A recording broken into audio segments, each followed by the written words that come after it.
Magie divine, le monde du surnaturel.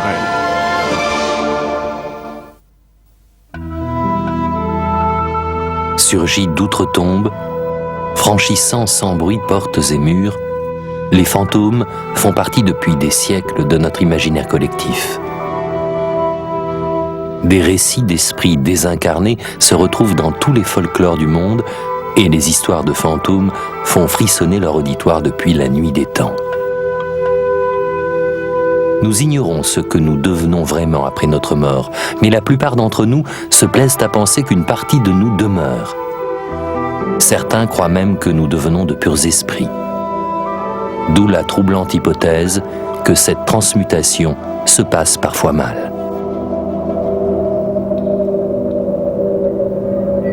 Les fantômes. S'il existe autant de sortes de fantômes que de sociétés humaines, il y a cependant d'étonnantes similitudes entre les fantômes des différents pays et époques.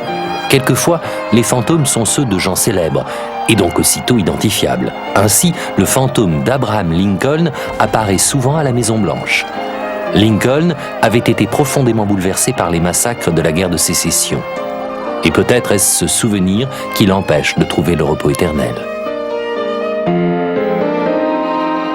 À l'opposé de Lincoln, certains autres fantômes sont anonymes. Parmi ces figures ordinaires les plus répandues, nous trouvons la Dame Blanche, souvent vêtue de longues robes blanches et vaporeuses. En Russie, la Roussalka est le fantôme d'une femme noyée qui hante les rivières et les lacs. Il existe plusieurs explications à sa présence.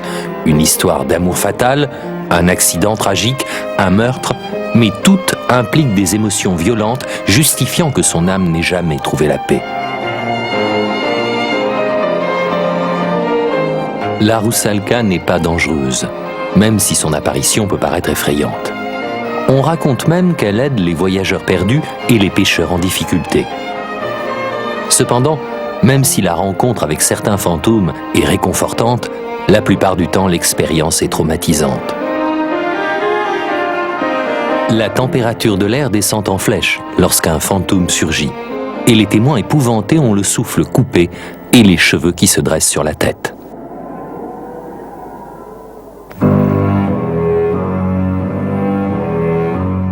Les fantômes se présentent sous diverses formes.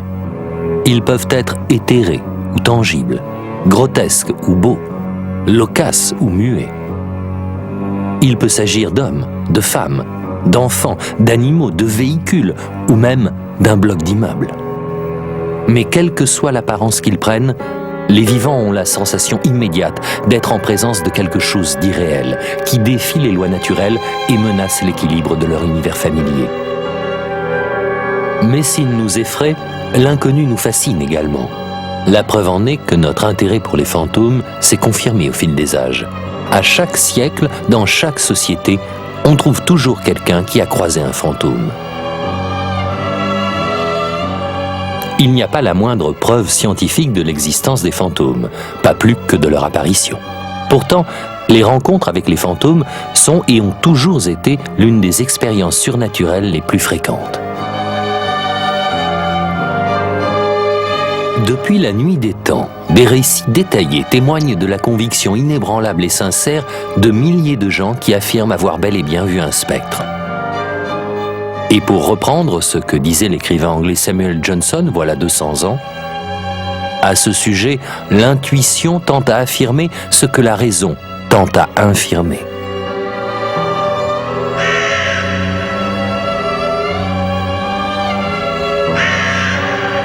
Au Moyen-Âge, la croyance populaire voulait que des hordes de fantômes s'attaquent aux vivants.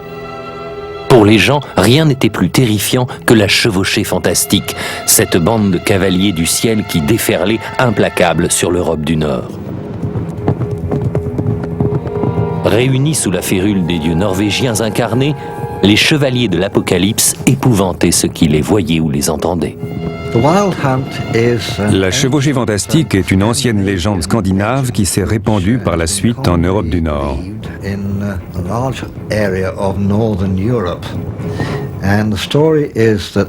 La chevauchée fantastique dérive d'une vieille croyance. Le dieu Wotan, accompagné de ses chasseurs avec leurs chevaux et leurs chiens, se rendait parfois sur Terre. Il venait enlever des âmes et les ramener à Valhalla, le ciel.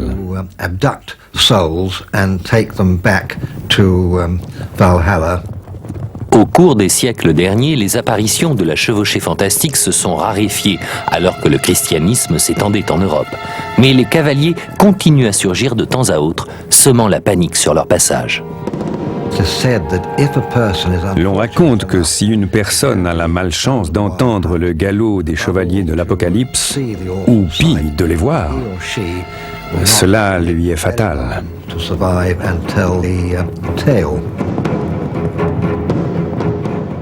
La chevauchée fantastique est la preuve flagrante que les fantômes ne sont pas exclusivement des êtres humains désincarnés.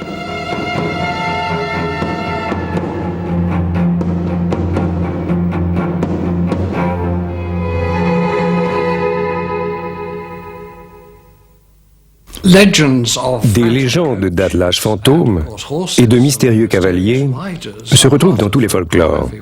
J'en déduis qu'ils sont une sorte d'extension des fantômes proprement dits. Après tout, nous parlons des spectres et oublions qu'en réalité, ces spectres portent des vêtements. Cela suppose que leurs habits soient devenus eux aussi fantomatiques.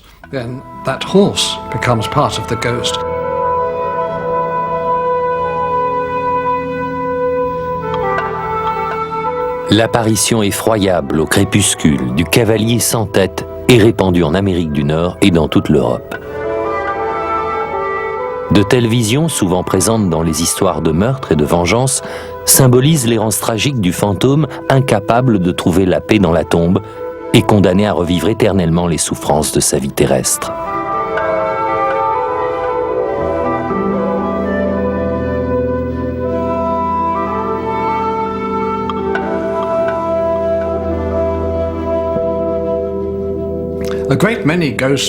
Beaucoup d'histoires de fantômes n'impliquent pas que des êtres humains.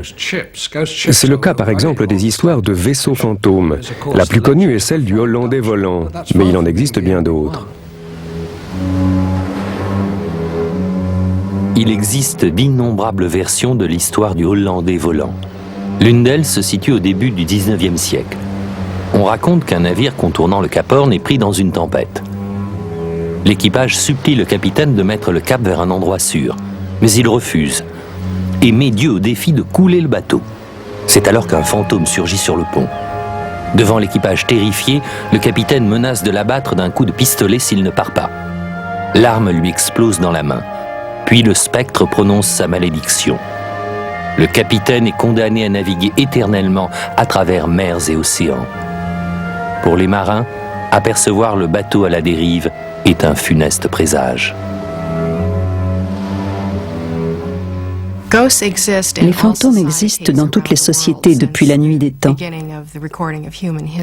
Les croyances qui leur sont attachées sont étonnamment similaires. Les morts sont censés quitter lentement le monde terrestre pour prendre leur juste place parmi les esprits. Si cette transition se passe mal, la personne se retrouve ballottée entre le monde des vivants et celui des morts. Il peut exister plusieurs raisons à cet état intermédiaire, comme par exemple le fait que le défunt estime n'avoir pas fini de remplir sa mission chez les vivants. Il n'est donc pas encore prêt à rejoindre paisiblement le royaume des morts. Ton heure est venue, Michael. Cela signifie que tu erreras dans le royaume des ombres pour l'éternité. Ainsi soit-il, Michael.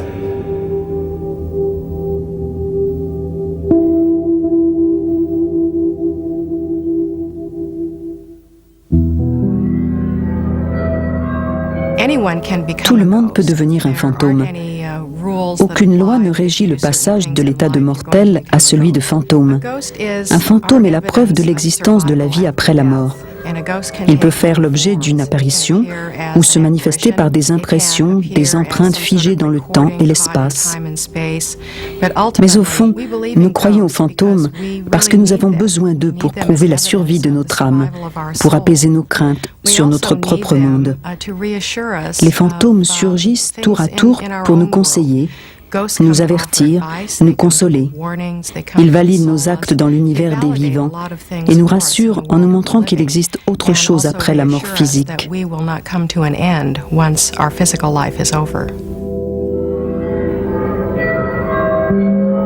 Chaque être humain a pour mission de progresser spirituellement parmi ses semblables. Et s'il ne le fait pas de son vivant, il est condamné à le faire après sa mort. C'est pourquoi je ne peux pas trouver le repos, je ne peux rester, je ne peux m'attarder nulle part. Mais les fantômes peuvent également aider les vivants à retrouver leur voie grâce à la sagesse que leur confère l'expérience de leur vie terrestre. Ainsi, le romancier Charles Dickens a vu lui-même des fantômes qui ont joué par la suite un rôle primordial dans ses œuvres. Dans l'un de ses livres les plus célèbres, Les Contes de Noël, des fantômes prennent en charge Scrooge, le héros, et l'aident à changer de vie avant qu'il ne soit trop tard.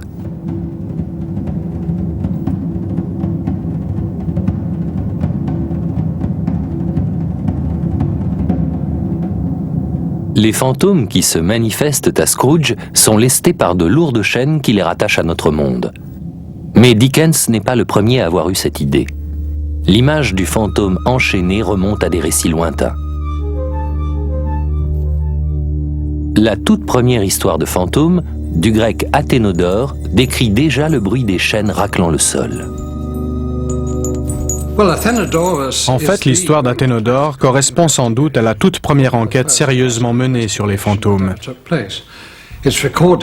Elle a été reprise par Pline le Jeune, l'historien romain, et nous est parvenue comme le premier cas connu de fantôme enchaîné. L'histoire d'Athénodore est, semble-t-il, véridique. Elle s'inspire de sa propre expérience. Les événements se situent en Grèce il y a plus de 2000 ans. Ils ont lieu dans une maison réputée pour être hantée par le fantôme bruyant d'un vieil homme torturé. Profitant du loyer très bas et indifférent aux avertissements des précédents locataires, Athénodore emménage. Très vite, il entend le bruit nocturne des chaînes qui s'entrechoquent et voit même apparaître le fameux spectre. Au début, Athénodore tente de l'ignorer, mais sa curiosité est aussitôt éveillée. Et il comprend que le fantôme essaie de communiquer avec lui. Alors, il le suit dans la nuit.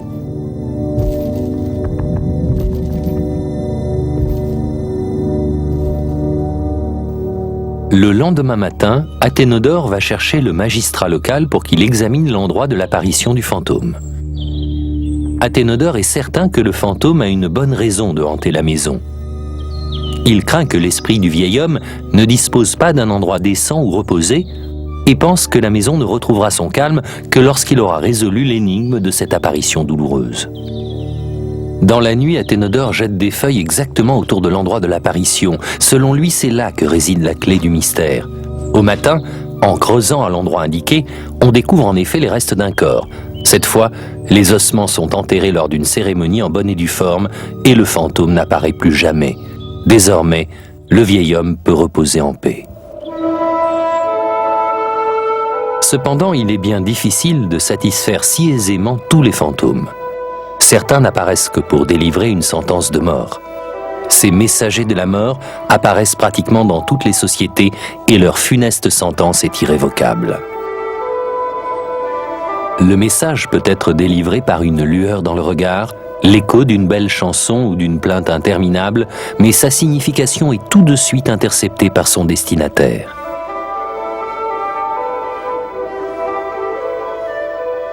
Le fantôme venant annoncer la mort est sans aucun doute celui que l'on rencontre le plus fréquemment. La Banshee des légendes irlandaises et écossaises en est un exemple.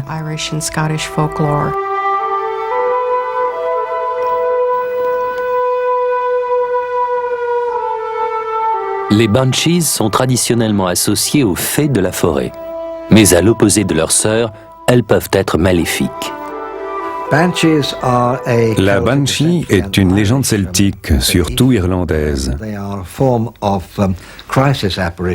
L'apparition d'une Banshee cause toujours un traumatisme, puisque ces hurlements annoncent généralement une mort prochaine. Le peu de gens qui ont eu une telle vision affirment que la Banshee peut être indifféremment vieille ou jeune. Parfois, elle a été aperçue au bord d'une rivière en train de laver du linge. Ce linge est censé appartenir à une personne qui va bientôt mourir. En 1318, le chevalier normand Richard de Clare rencontre sa Banshee. Sur la route qui le conduit en Écosse, où il doit livrer une bataille, il aperçoit au bord d'un fleuve une femme effrayante. Richard la regarde sans crainte laver des monceaux de linge ensanglantés. Puis fasciné, il finit par lui demander à qui appartiennent ses vêtements. « À vous », lui répond-elle. Richard s'en va, persuadé que la femme est folle. Pourtant, le lendemain, il gît sur le champ de bataille dans une mare de sang. De vieilles familles irlandaises comme les O'Brien, les O'Malley, les O'Rourke et les O'Donnell ont leurs propres banshees qui s'érigent un peu comme leurs anges gardiens. Elles peuvent pleurer la mort d'un membre de la famille, tout comme elles peuvent célébrer l'arrivée d'un nouveau venu. Même quand des individus s'exilent loin de leur patrie, leurs banshees continuent à les surveiller. En Amérique du Nord et en Australie, la mort de certains membres de la famille est souvent annoncée par ces mêmes plaintes familières.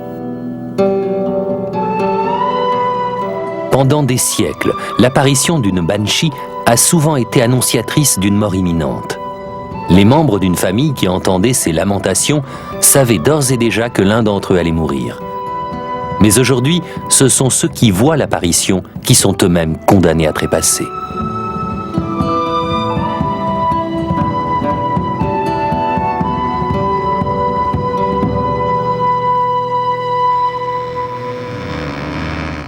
Peu de fantômes prennent davantage à cœur les affaires des vivants que les spectres japonais.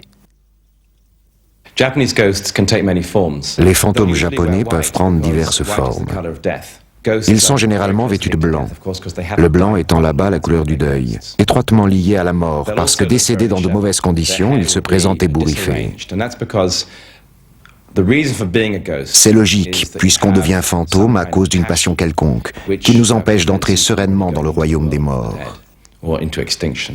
Et aussi longtemps que cette passion existe, elle nous obsède.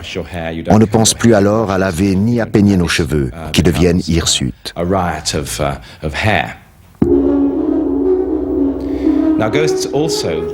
En ce moment, les fantômes, y compris au Japon, font plutôt partie du sexe faible. Car les émotions fortes sont généralement attribuées aux femmes, réputées pour être moins lucides que les hommes.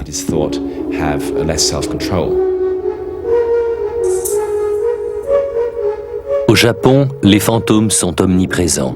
Ils s'immiscent partout et peuvent causer de grands malheurs.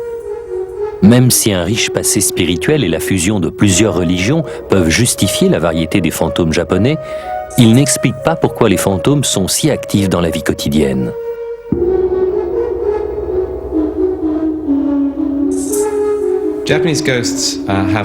Les fantômes japonais sont dotés de certains pouvoirs que les spectres occidentaux n'ont pas. Eux, par exemple, peuvent tuer. Dans la culture occidentale, un fantôme peut inspirer à quelqu'un d'autre l'idée de tuer. Le fantôme d'Hamlet, par exemple, essaie d'amener le jeune prince à tuer Claudius. Un fantôme japonais n'agirait pas ainsi. Il reviendrait et tuerait lui-même son ennemi en le rendant fou ou en l'amenant au suicide, ou simplement en l'enveloppant d'un souffle fatal. Dans la célèbre histoire de Yuki Onna, la Dame des Neiges, Minokichi et son compagnon sont pris dans une tempête alors qu'ils étaient sortis couper du bois. Tant bien que mal, ils gagnent un abri de fortune où ils décident de passer la nuit. Mais peu après, la porte s'ouvre et Minokichi est horrifié à la vue d'un fantôme. C'est la Dame des Neiges qui se dirige vers son ami et d'un souffle fatal lui ôte la vie. Minokichi, pétrifié de terreur, attend lui aussi sa fin. Mais au dernier moment, frappée par la beauté de Minokichi, la Dame des Neiges décide de l'épargner à condition de ne raconter à personne son aventure. Elle jure de le tuer s'il trahit son serment, puis disparaît dans la nuit glaciale.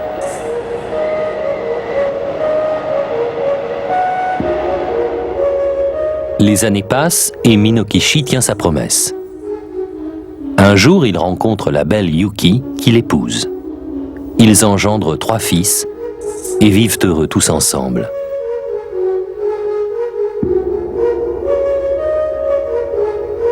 Puis un soir, en regardant sa femme, Minokichi est assailli par la vision de la Dame des Neiges. Brusquement, les souvenirs le ramènent à cette terrible nuit de neige. Il raconte toute l'histoire à sa femme. Trop tard, il comprend que celle-ci n'est autre que Yuki-una. Redevenue fantôme, elle se prépare à le punir d'avoir trahi son serment. Mais de nouveau, au dernier moment, elle se ravise. Car si elle tue Minokichi, qui s'occupera de leurs 3 jeunes enfants? En tant que fantôme, elle en est incapable. Aussi s'enfuit-elle dans la nuit, où elle restera à jamais, la Dame des Neiges.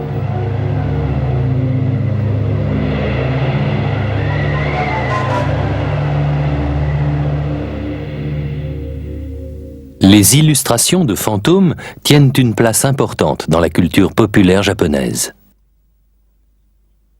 Au XVIIIe et XIXe siècle, les ouvrages sur ce thème sont accueillis avec enthousiasme dans les foyers japonais.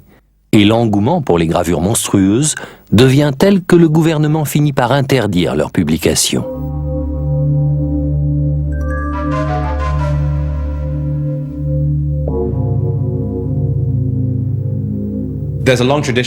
Il existe en Extrême-Orient une longue tradition de peinture spectrale. L'une des raisons à cela, selon la vieille école de peinture chinoise, est que certaines œuvres remontent à plusieurs siècles avant Jésus-Christ. Un bon peintre peut illustrer des êtres vivants, mais seul un artiste exceptionnel saurait peindre des esprits que, par définition, peu de gens, et généralement pas le peintre lui-même, n'ont pu voir. Dans ces conditions, les représenter fidèlement devient très difficile. Un ancien jeu japonais montre bien l'importance des fantômes dans la culture populaire. Prisé à l'origine par les guerriers samouraïs pour prouver leur courage, les 100 histoires devient un jeu courant au XVIIIe et XIXe siècle. On y joue la nuit, l'été, en formant un groupe autour de 100 bougies allumées. Tour à tour, chaque personne raconte une histoire terrifiante. À la fin de chaque récit, on souffle une bougie et l'atmosphère devient de plus en plus oppressante.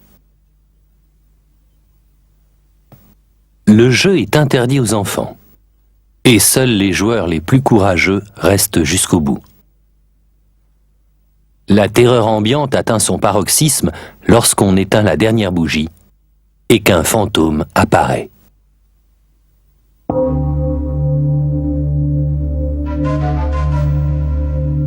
D'après les croyances japonaises, c'est le fantôme malheureux dont personne ne s'occupe qui peut revenir déranger les vivants. Ainsi, pour éviter les ennuis, il est toujours préférable de bien respecter le rituel qui assure le passage paisible d'une âme au royaume des morts.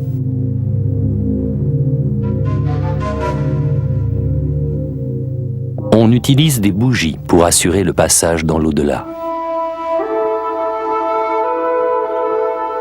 Partout dans le monde, une bougie allumée est censée repousser les démons, chasser les mauvais esprits et protéger l'âme du défunt.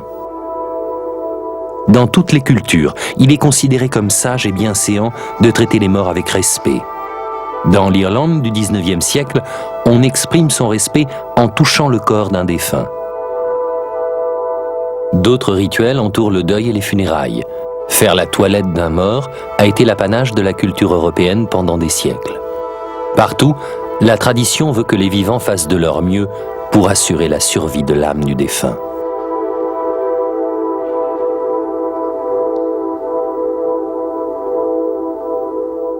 On a longtemps considéré que les miroirs, toujours puissants dans la pensée mystique, pouvaient perturber une âme affaiblie par l'approche de la mort. Dans certaines régions d'Europe, on couvre par précaution toutes les surfaces réfléchissantes. Ce sont surtout les minutes qui suivent le décès qui peuvent se révéler dangereuses. Les fantômes et les mauvais esprits menacent alors le défunt et la famille proche. Aussi, des amulettes, fétiches et objets de culte sont-ils utilisés en guise de protection. Ces anciens rituels demeurent présents dans de nombreuses cultures et font partie du folklore et des superstitions locales. Dans les basses terres d'Écosse, on promène encore des bougies au-dessus des corps lors d'une cérémonie issue des croyances pré-chrétiennes.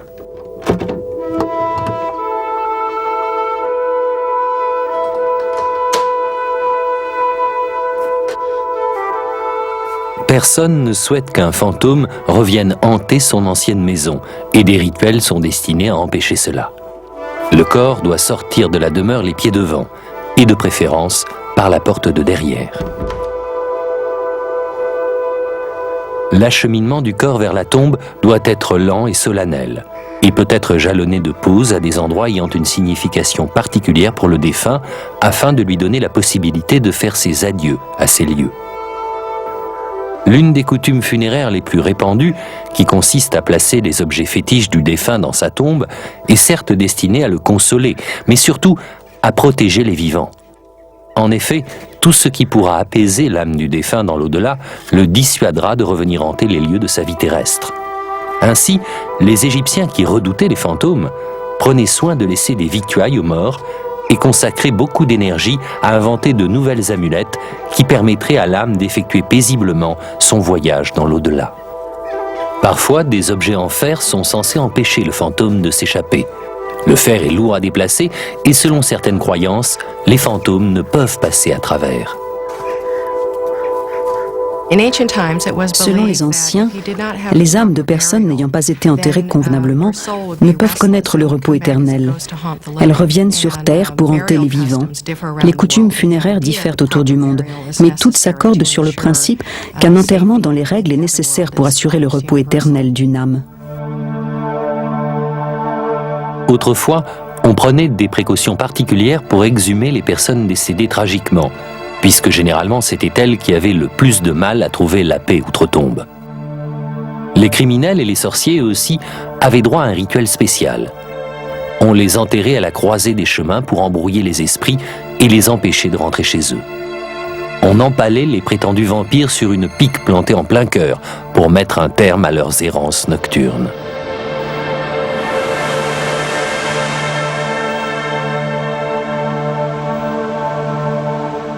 Dans la plupart des cultures, un cimetière est par définition un endroit calme et paisible. Des clôtures en fer tiennent les mauvais esprits à distance et empêchent les fantômes de s'échapper. Les arbres également sont importants. En Chine, on dit que les cyprès apportent de l'énergie aux âmes des défunts. Et en Europe, les ifs, outre qu'ils symbolisent la régénération, ont de longues et profondes racines qui sont censées maintenir les morts dans leur tombe. Les lourdes pierres tombales ont la même fonction. Même après les funérailles, le danger n'est pas écarté. Malgré toutes les précautions, il est toujours possible que certains fantômes particulièrement tourmentés essaient de retourner chez eux. Pour prévenir pareil problème, le cortège funèbre peut emprunter une routine habituelle pour aller de la maison au cimetière, afin d'essayer de brouiller les pistes. Dans les cas extrêmes, on peut repeindre des portes ou même des maisons entières.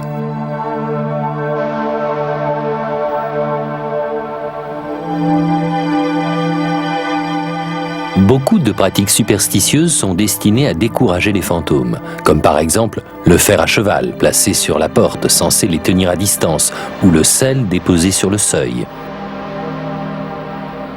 L'idéal est une rivière tumultueuse qu'aucun fantôme ne peut franchir. Le port de vêtements noirs également rend la personne en deuil plus difficile à localiser par les esprits. Pour ceux qui n'ont pas réussi à écarter les fantômes, il faut savoir que l'apparition d'un revenant n'est pas nécessairement néfaste.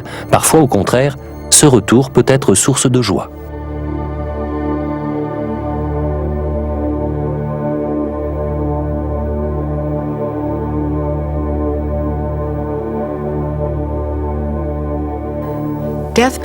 Les apparitions sur le lit de mort sont un cas très intéressant. On les retrouve dans les cultures du monde entier. Généralement, il s'agit de fantômes de défunts venant chercher le mourant. Les visiteurs spectraux peuvent être des parents, des amis, des enfants, des époux ou des amants. Bref, quelqu'un que le mourant aura plaisir à reconnaître. Ils peuvent apparaître au mourant jusqu'à 2 semaines avant son décès, s'il est atteint d'une longue maladie, ou seulement quelques heures avant son trépas. Ils sont pour lui une grande source de réconfort. Quand ils surgissent, le mourant peut enfin trouver la paix, surtout si jusque-là il souffrait beaucoup. Généralement, les autres personnes présentes dans la chambre n'ont pas conscience de ces apparitions. Le mourant peut dire « Oh, un tel ou un tel est venu me chercher » sans que quiconque ne perçoive quoi que ce soit.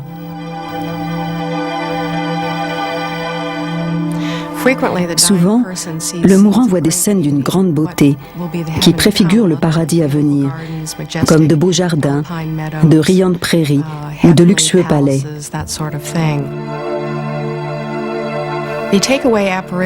Les visiteurs présents dans ces scènes idylliques sont généralement des êtres chers déjà décédés, venus chercher l'âme du mourant pour l'escorter au paradis.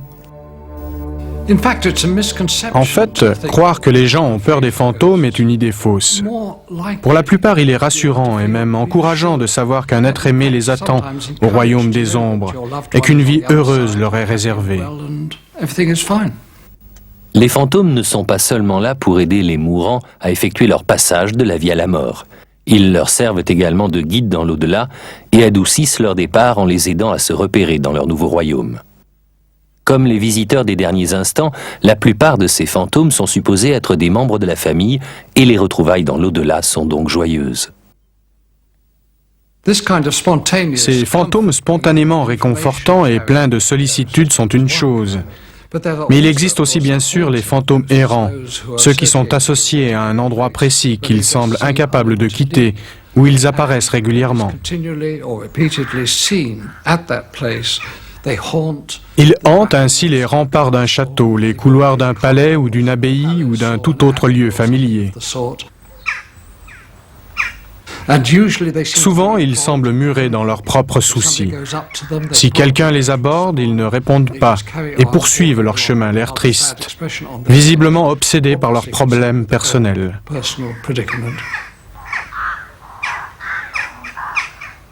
Depuis le XVIe siècle, le château de Clonenny en Irlande est hanté par le long spectre décharné d'un noble qui flotte régulièrement à l'intérieur et à l'extérieur des remparts.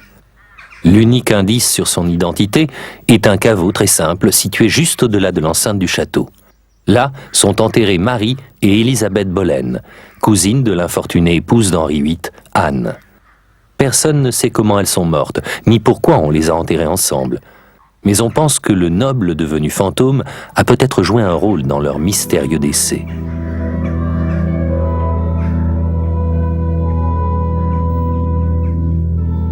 Les fantômes errants hantent aussi les pages de notre littérature. Ainsi, William Shakespeare, le grand dramaturge anglais, introduit volontiers des fantômes dans ses œuvres, surtout dans ses pièces historiques comme Richard III et Jules César. Dans ces tragédies, les fantômes jouent un rôle essentiel. Celui du père d'Hamlet est l'instigateur du drame, alors que dans Macbeth, c'est celui du général Banquo qui implacablement fait plonger Macbeth dans la folie.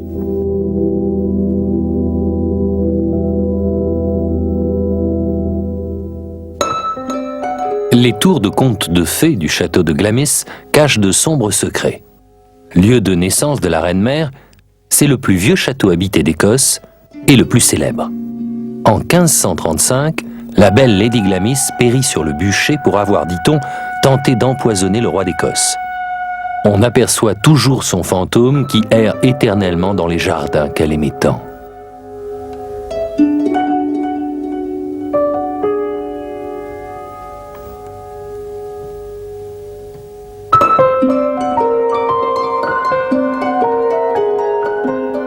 La royauté est bien représentée parmi les fantômes britanniques et plusieurs rois et reines semblent incapables de trouver le repos dans leur tombe. L'un des plus célèbres est celui de l'infortunée Anne Boleyn, femme d'Henri VIII et mère de la reine Élisabeth Ier. L'incapacité d'Anne à enfanter un héritier mâle mit un terme à son règne et à sa vie.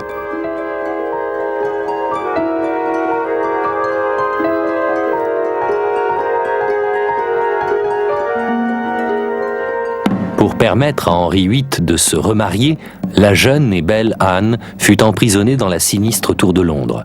Accusée d'adultère, de sorcellerie et de trahison, elle fut décapitée en l'an 1536.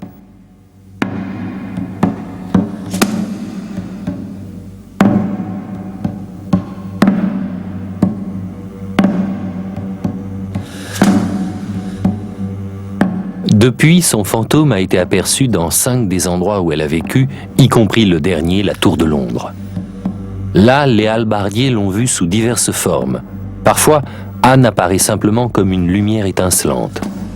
Et souvent, son spectre erre dans l'enceinte du château. Mais ses apparitions les plus spectaculaires sont celles où elle se matérialise en une silhouette furtive, portant sa tête sous son bras. Cette scène effrayante est l'une des plus célèbres visions fantomatiques.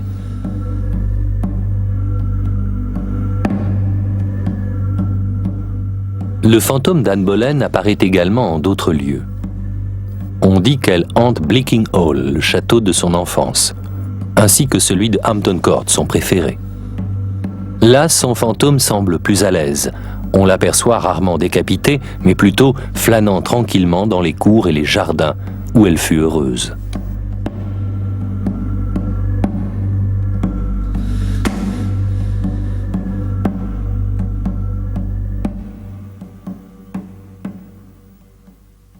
Certains bâtiments deviennent célèbres grâce aux fantômes qui les hantent. C'est le cas de la Maison Blanche en Amérique. Abraham Lincoln, qui devint plus tard un fantôme très actif, a été lui-même fasciné par le spiritisme. Désireux de communiquer avec son fils défunt, il fit appel à plusieurs médiums. Nous ignorons s'il a jamais réussi à entrer en contact avec son fils, mais les messages qu'il a reçus de l'au-delà pendant ces longues séances auraient contribué à le persuader de la nécessité d'abolir l'esclavage.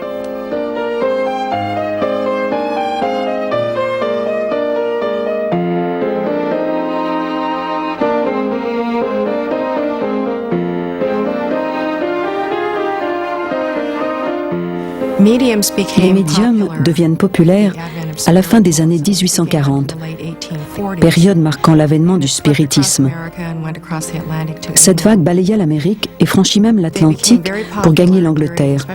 Les médiums sont notamment très sollicités pendant la guerre de sécession par les familles des soldats tués, soucieuses d'être rassurées sur le sort de leurs enfants dans l'au-delà. Ces séances finissent par devenir un véritable phénomène de mode et les meilleurs médiums sont débordés. Des gens qui jusque-là savaient tout juste qu'il existait un monde spirituel essayent désormais chaque nuit d'entrer en contact avec les morts. Une séance est une réunion, enfin une tentative pour entrer en communication avec les morts. Les gens se rassemblent autour d'une table avec un médium. Cela se passe généralement dans un endroit sombre. Les gens imposent leurs mains au-dessus de la table. Et quand le médium atteint un état de conscience approprié, le phénomène commence à se produire.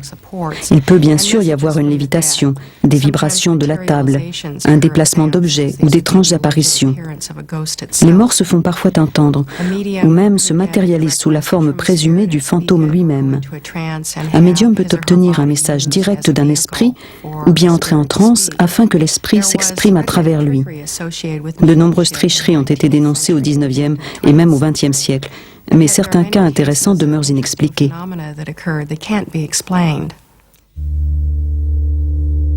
Le résultat des séances est imprévisible. Et c'est cela qui fascine les gens. Une fois que le contact avec l'au-delà est établi, tout peut arriver. Des bouquets fraîchement cueillis de fleurs exotiques encore couvertes de rosée peuvent surgir de nulle part, de même que des instruments de musique ou les objets préférés du défunt. Lincoln lui-même voit un piano s'élever tout seul dans la pièce. Peut-être est-ce sa réceptivité naturelle aux choses spirituelles qui permet à Lincoln de vivre 2 expériences prémonitoires de sa mort. Avant son élection en 1860, il est alarmé à la vue d'une image dédoublée de lui-même dans son miroir. Et juste 10 jours avant son assassinat en 1865, il fait un rêve intense qui devait se concrétiser. Il écrit dans son journal. Je me suis couché tard Et j'ai très vite commencé à rêver. Un silence sépulcral semblait m'entourer, m'envelopper. Puis j'ai entendu des sanglots étouffés, comme si des gens pleuraient. Alors j'ai cru quitter mon lit pour descendre l'escalier. Là, le silence était troublé par les mêmes lamentations, mais les affligés étaient invisibles. Je suis allé de pièce en pièce sans voir quiconque, mais les mêmes sanglots me poursuivaient. Déterminé à découvrir la cause de ce mystérieux phénomène, j'ai poursuivi mes investigations jusqu'à ce que j'arrive dans la chambre du fond où je suis entré. Devant moi, sur le catafalque, reposait un corps drapé dans son linceul.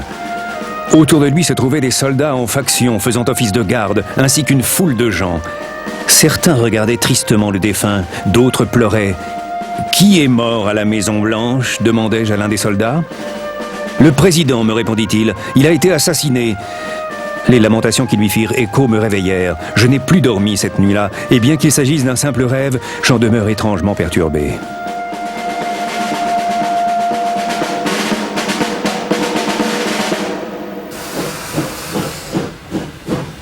Le corps du président assassiné est ramené chez lui à Springfield, dans l'Illinois, et exhumé. Même le convoi funéraire qui le transportait est le théâtre d'événements surnaturels. On prétend que chaque année, à minuit, l'heure de sa mort, un train fantôme refait le même trajet.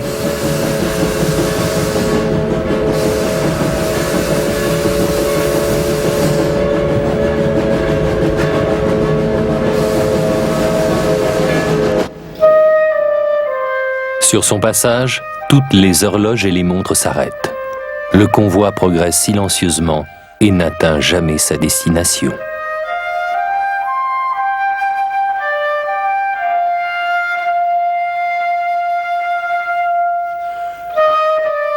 Plusieurs hôtes de la Maison-Blanche ont rapporté avoir vu le fantôme du président assassiné.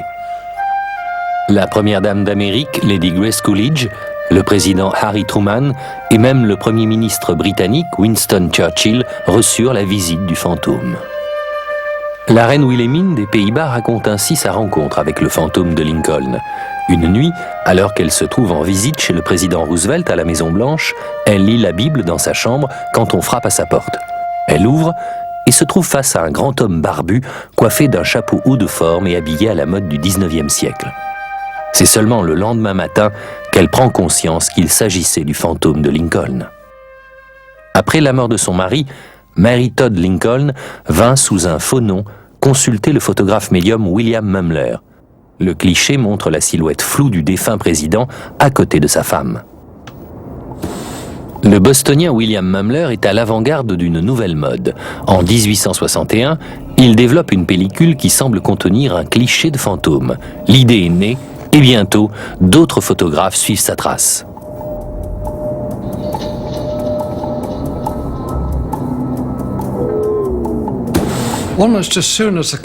Dès que l'appareil photographique fut inventé, on s'empressa d'essayer de prendre en photo les revenants. C'était là le genre de preuve que tout le monde attendait. Et enfin, la curiosité des gens allait être satisfaite.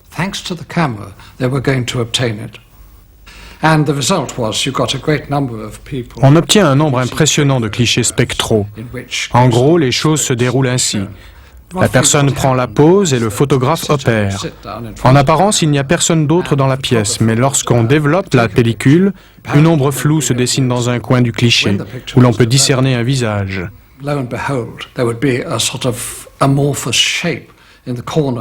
C'est toujours et encore la même figure qui apparaît sur tous les clichés.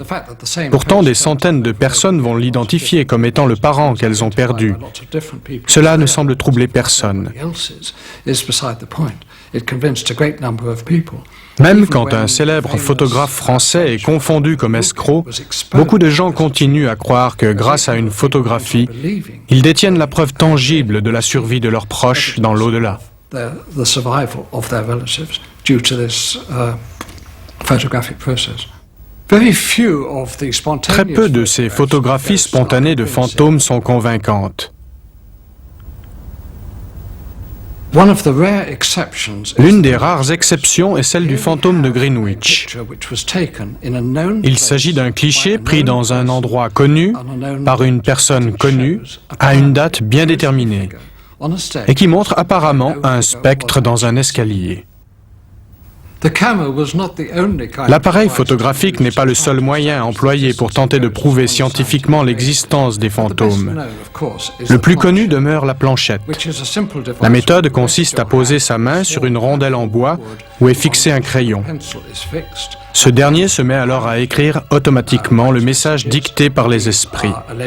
Apparemment, ce mode de communication ne subit aucune intervention humaine extérieure.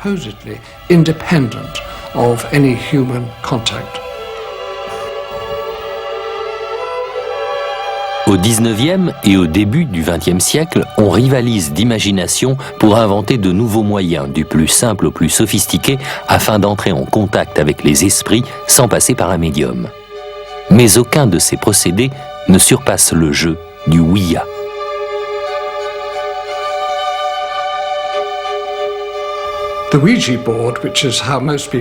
Le nom de ce jeu est en fait dérivé du oui français et du oui allemand, ja. Une fois de plus, l'idée consiste à poser des questions aux esprits avec l'espoir qu'ils envoient un signe quelconque, en direction d'une lettre ou d'un chiffre, ou plus simplement en répondant oui ou non à la question posée.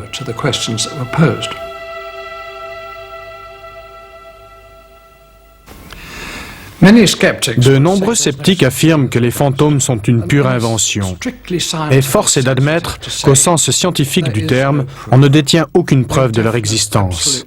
En revanche, nous disposons d'innombrables témoignages remontant à plus de 2000 ans. Alors est-il raisonnable de penser que tous ces gens qui ont témoigné affabulaient ? Le château de Clogan est l'un des sites privilégiés des apparitions spectrales. Situé à Banagher, en Irlande, il fut habité pendant plus de 1000 ans et a été le témoin de nombreux épisodes sanglants. Les envahisseurs normands en sont chassés en 1336 par Hogan O'Madden, le grand chef irlandais, qui s'y installe avec son clan. 2 siècles plus tard, les O'Madden doivent de nouveau défendre leur terre, cette fois contre l'envahisseur anglais. En 1595, en effet, le château est attaqué par l'armée de la reine Élisabeth. Dans la bataille, 200 personnes périssent en un seul jour.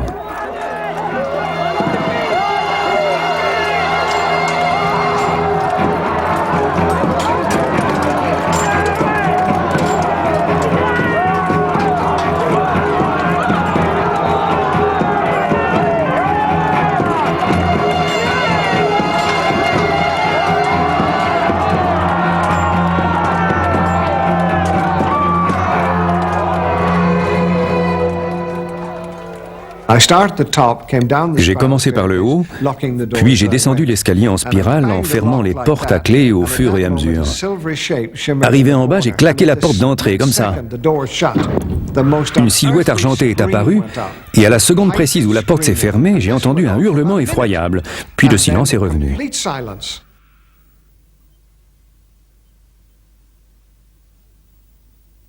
Vous voyez, je me tenais à l'endroit où 46 personnes ont été massacrées en 1595, précipitées depuis le haut du donjon. En fait, j'étais debout sur leur tombe. Parfois, les fantômes de Clogan ne se contentent pas de hurler. Le gardien a constaté que chaque semaine, dans la nuit du mercredi et celle du dimanche, un coussin du banc à dossier pivotait sur la droite. Et nous n'avons trouvé aucune explication à cela. Le gardien a pris des photos du coussin et du banc, puis ne s'en est plus préoccupé. Mais quand on a développé le cliché, il y avait une silhouette, agenouillée devant le banc, sa main droite posée sur le bord droit du coussin.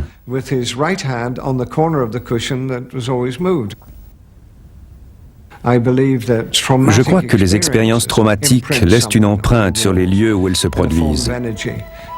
Une sorte de courant énergétique que l'on peut percevoir si l'on a une nature réceptive ou si les circonstances s'y prêtent. Mais au-delà de cela, je pense qu'après leur mort, les gens continuent à exister sur un autre plan et que dans certains contextes et à certains endroits, ils peuvent nous apparaître comme cela s'est produit dans ce château. Il me paraît certain que les êtres humains ne meurent pas et qu'ils peuvent revenir s'ils le désirent. Je ne crois pas qu'à ma mort je disparaîtrai complètement et je sais que si un jour quelqu'un vient saccager cette pièce et que je m'y trouve sous forme d'esprit, j'essaierai de lui faire sentir qu'il a tort d'agir ainsi. Qui sait, peut-être comprendra-t-il.